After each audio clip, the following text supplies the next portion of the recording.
formiddag og velkommen til 11 Nyhederne. I dag i Skolenyt har vi om IS, som er en terrororganisation.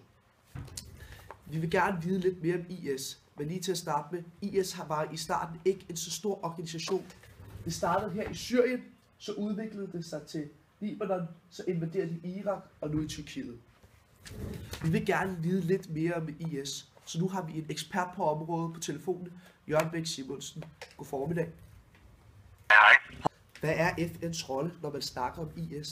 Lige præcis i denne her sammenhæng, der må man jo beklageligvis sige, at FN ingen rolle har spillet og ingen rolle har haft.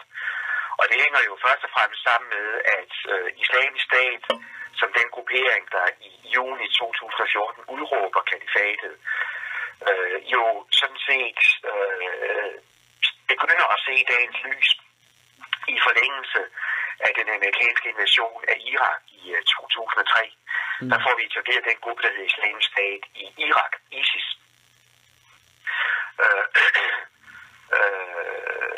Som jo bare er Islamisk Stat i en tidligere udgave.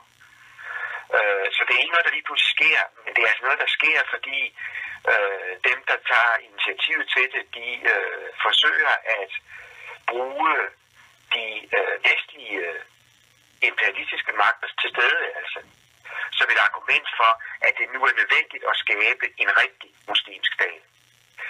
Og det er det, der gør, at da borgerkrigen i Syrien bryder ud, eller rette urolighederne i Syrien bryder ud i marts 2011, der kan vi se, at ISIL og ISIS, som er to tidligere grupperinger for det, der nu er Islamisk Stat, de faktisk er med fra begyndelsen. Og sådan set bruger den syriske borgerkrig til at sikre sig kontrol over dele af den bryder ud i marts 2011. Der kan vi se, at ISIL og ISIS, som er to tidligere grupperinger for det, der nu er Islamisk Stat, de faktisk er med fra begyndelsen. Og sådan set bruger den syriske borgerkrig til at sikre sig kontrol over dele af det nordlige Syrien, som de så supplerer med erobring og underlæggelse af områder i det nordlige Irak i foråret 2014, der så skaber hele det store område, som de nu påstår er Islamisk Stat. Så det er noget, som er sket, uden at FN på noget som helst niveau har forsøgt at blande sig. Og interessant nok er det jo også at hæfte sig ved, at det jo faktisk først er i forlængelse af den, altså at Islamisk Stats erobring af den nordlige del af Irak, at det for alvor bliver et internationalt anliggende. Og så får vi altså en NATO-aftale på plads, som bestemmer sig for at rette bombninger af Islamisk Stats besiddelser i Irak og Syrien, og gøre det til deres politik. Ikke? Og det på den måde kan man så sige, at så bliver problemet pludselig internationaliseret. Det har faktisk været der siden 2012, men det er altså først i 2014, altså i efteråret 2014, at det internationale samfund ligesom for alvor begynder at sige, nu må det være nok, ikke? Og det er ikke FN, det er NATO, der har bestemt sig. Og hvordan skal IS bekæmpes? Altså, hvis de skal bekæmpes? Altså, interessant er det at notere, at Islamisk Stat i efteråret 2013 faktisk blev smidt ud af Syrien af de andre grupperinger, som deltager i den syriske borgerkrig. Og det gjorde Islamisk Stat først og fremmest, fordi de mange udenlandske jihadkrigere bryder man sig ikke om i den syriske borgerkrig og have med at gøre, fordi den syriske borgerkrig er efter den syriske oppositionsopfattelse en syrisk borgerkrig, og ikke en borgerkrig, som skal støttes af muslimer fra hele verden.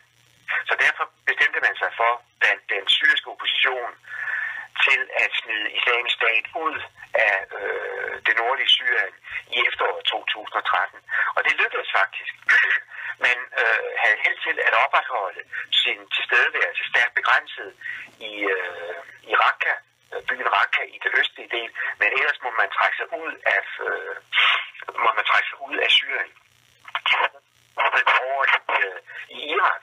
Og der at den irakiske regering var i voldsom intern splid.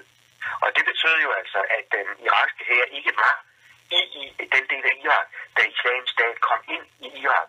Og derfor kunne de så underlægge sig et meget stort område.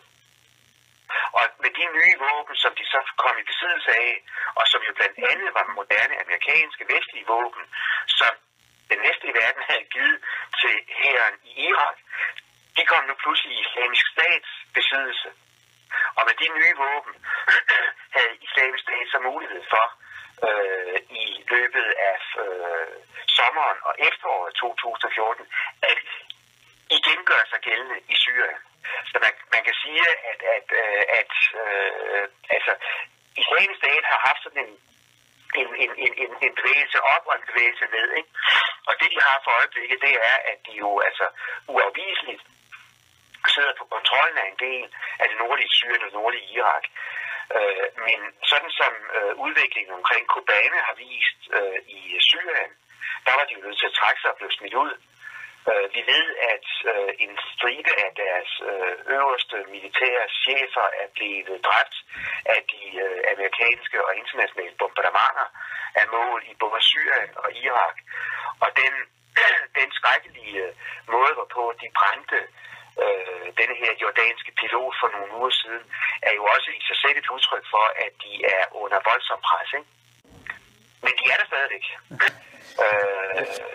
Og det vil de sandsynligvis med at være, indtil man har tilrettelagt en fælles indsats fra oppositionen mod dem i Syrien og i Irak, for at man så kan gøre op med dem. Og det er så den udvikling, der er undervejs.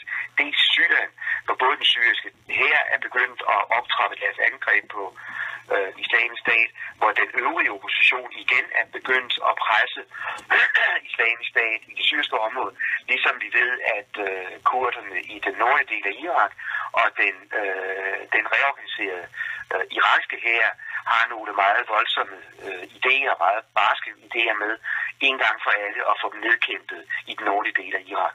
Så de er under massiv pres for øjeblikket. Om de vil være i stand til at overleve, det ved vi ikke.